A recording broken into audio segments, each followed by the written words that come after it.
You know, David, who works on Rodeo Norfolk with Keith Greentree, just walked into the studio and said he walked past and saw me lip-syncing through the glass and for a moment actually thought I was Taylor Swift. It's unbelievable, but probably the nicest thing anybody's ever said to me. Now, some people enjoy canoeing, others surfing, and some just plump for a leisurely sail down the river. And then there are those who've discovered paddleboarding. And many of them will be in the county this weekend for the 5th Norfolk Broads Classic Stand Up Paddleboard Race in Martham. Now, Lisa Smith is from Martham Boat Building and Development Company, and she joins me on the line this morning. Hi, Lisa. Hello, good morning. Hello. Now, tell me, I hadn't even heard of this before I started looking into it for this interview today. What is stand-up paddleboarding? Oh, well, stand-up paddleboarding is pretty similar to using a big surfboard or a windsurf board, but obviously you're using your own muscles to power you along on the water. So you stand up on the board and power yourself along. And it's still a relatively young sport, isn't it? I think it's about 10 years old or something like that, and it originated in Hawaii. See, I've been doing my research. Yeah.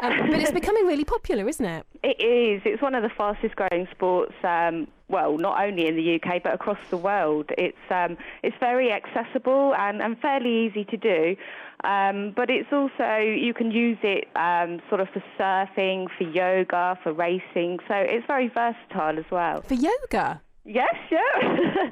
There are yoga gurus actually, using the boards to push themselves further, I guess. Wow. It's a lot harder, obviously, to do yoga moves on the water than it is on the ground. I can't even do yoga moves on dry ground, let alone on the water. That's like extreme yoga, isn't it? It is extreme, yeah. So tell us what actually will be happening at Martham today, then.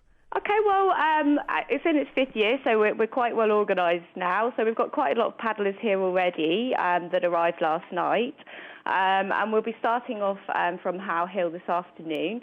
It'll be a 15-kilometre race. That's for all the pro SUP athletes. And they'll be joined at Thurn for what we call the short race, which is about 6.5 kilometres. So hopefully, if all goes well, as it normally does, the long race people will set off and meet up with the short race people en route, probably overtake them because they are pro athletes, and then we'll end up here back at Martham. Now, because it is such a young sport, I mean, you're now in your 5th year. This must have really grown and grown each year for you as it's gained such popularity so quickly. How did it start? How many people were interested when you started this? And how has that now grown? It was quite minimum. I believe the very first race was 11 people. And now we're obviously up to sort of 70 plus people. So It has grown over the years. But we're talking, this is on a pro level as well. So these are pro athletes that are obviously travelling the world as well. We do have some people coming overseas to us as well. So it's just growing hugely in terms of becoming a professional sport. And in terms of getting people into Norfolk, you've got competitors from around the world coming to Martham. It's wonderful. Right. I think we struggle a little bit in this area because obviously it is the East Coast and it's not like you're going to pass through here to go somewhere else. So it is great for the area to obviously, bring a little bit of tourism here. And also great for the locals to watch. It's a real lovely thing to watch all these races going down the river. So it is, it's fantastic for the area. Well, that was going to be my next question. I mean, Martham's obviously the place to be for the competitors this weekend. Yeah. But for those thinking of coming along and watching, does it make a really good spectator sport? I believe so. I mean, you can stand on the bridges, like a beautiful day like today. You can go stand on Potterheim Bridge or any of the... there's lots of pubs along the river, or just sit on the bank with a picnic, or sit at the end point here at Martham. We've got music, and they can bring a picnic, and children can come along, wear life jackets, obviously, for the safety.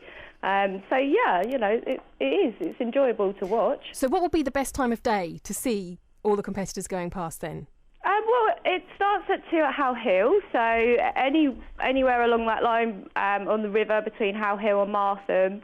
Hopper Street at Thurn, so roughly, say, if you wanted to be somewhere, Hopper Street at Potterheim Bridge, or or at the end point at Martham is a good place. Super. Lisa, it sounds fantastic. Have a great weekend, won't you? And I hope it all goes well for you today. And you. Enjoy the lovely sunny day. Oh, you've got a great day for it. I know, we have. Great day for it. Well done. Well planned. Yeah, well done, you. Thanks ever so much. Okay, thank you very much. Lovely to speak to you. You too. That's Lisa Smith from Martham Boat Building Company. And extreme yoga on a paddleboard. If I ever take up yoga, I think I'll start with a yoga mat. Thanks ever so much.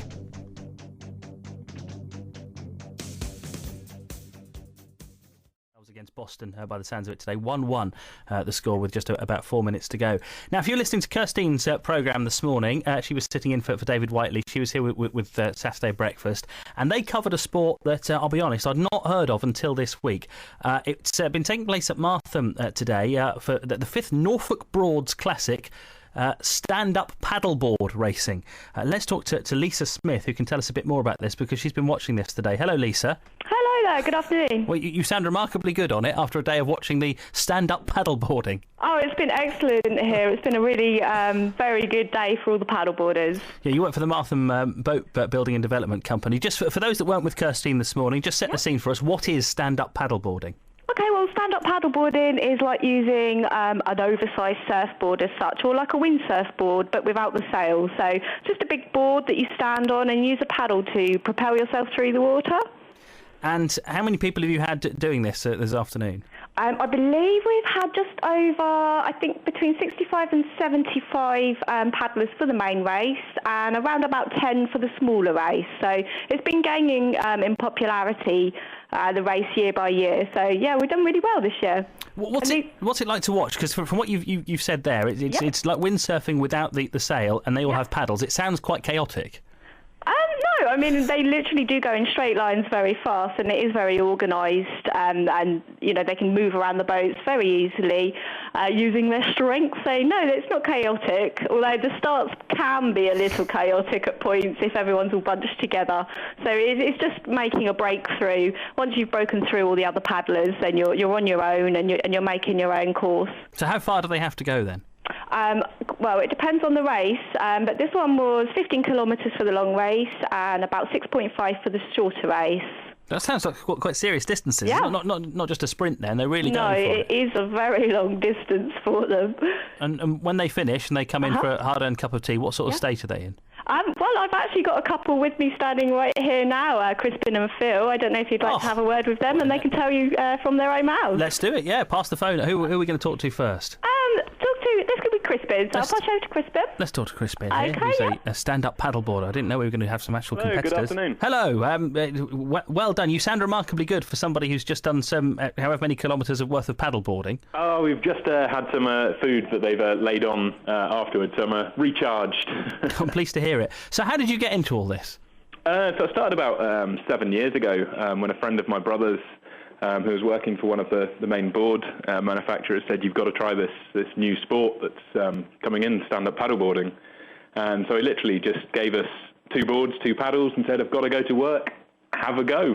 So it didn't go particularly well. We fell in an awful lot, but I stood up for sort of 5 to 10 minutes or so, and I got the bug from it, and then moved on from there and started racing about 5 years ago. The way that it's just been explained to us here on the radio, where somebody says it's windsurfing, but you haven't got the sail, you have to do all the hard work yourself, it sounds really, really difficult. It can be quite tough. The bigger the person, you can still catch the wind and use yourself as a sail, essentially, but obviously that doesn't work. If you've got a bit of headwind, you've got to sort of slog out through the wind after that. But, you sort of get down and work your way through it. I don't think I'd like to do any sport where I have to use myself as a sail. It's a good excuse. Instead of fueling a boat, you can fuel yourself with bacon sandwiches. So how did it go for you then today? So it went really well. I've managed to do sort of a consistency in the race series, as it's now part of the UK sort of race series. So it's the 5th race, and I managed to hold on to a 4th place. So I'm really pleased with that, and overall that should work in my favour throughout the rest of the year. So this goes on all around the country then during the summer, does it? Yeah, absolutely. So like I say, this is the 5th race in the series. So we've had it up in Nottingham, down in Bournemouth, and the last one of the series is actually I'm hosting down in Kingsbridge in South Devon. So got a few more, and then that's in October to wrap the season up. And how does the Norfolk course compare with the rest of the country then? Okay, so it's fairly challenging. If you get any wind here, it's obviously quite flat, so you get assaulted by the wind. There's no sort of let up from that. But yeah, it's a beautiful part of the country to come and paddle in. And there's another gentleman there with you, Phil, did you say? Yeah, absolutely. Phil's here. I'm sure you'd like to hear how he got on. Let's have a quick chat with him. Yeah. I wonder whether we've heard from Crispin there, who came fourth in the race today. Let's see if we can have a chat with Phil. Are you there, Phil? I am. Good afternoon. So how did you get on today?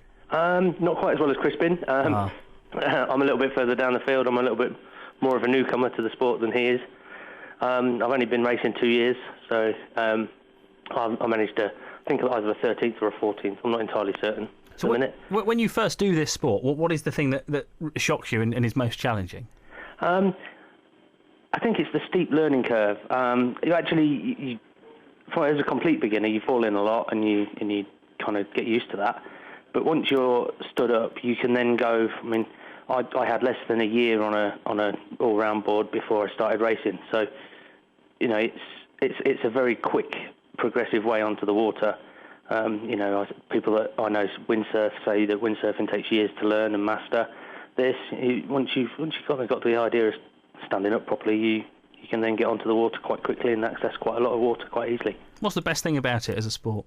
It's versatility. I live on the south coast, so I've travelled up last night to race today. And where I live, I can flat water paddle, I can surf, I can go out on the ocean, I can do distance. There's so many different things. If you're close to white water, you can use white water. It's got massive versatility. So is this a sport we should be looking out for? Because it's not one, as I say, I'd heard of before, Stand Up Paddleboarding, but if there's a national scene and it can be taking place on all sorts of different types of course, it sounds like this is something that could really go places. Oh, yeah, it's massive. In Europe and places like that, you're talking sort of hundreds of people attending races. America and Hawaii, they get races with lots and lots and lots of people. That 65 for a UK race is a pretty good attendance. But over the next couple of years, I only see it getting bigger and bigger and bigger.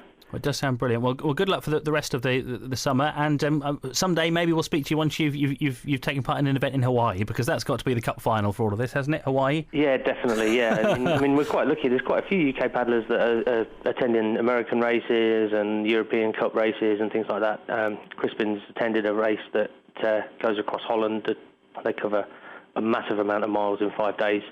So the UK scene is massively expanding, and there's people that really are keen to get into these bigger events, so it's good. I'd quite like to get into a couple of the bigger events, but it's the balance between family, time on the water, and attending these sort of massive races. Well, we wish you all the best with it. Thanks to Phil and to Crispin, and before that from Lisa Smith, who's been setting the scene for us at the Martham Boat Building and Development Company, where on the Broads they've had the Norfolk Broads Classic Stand Up Paddleboard race, and it's a bigger sport than I'd realised, having done that.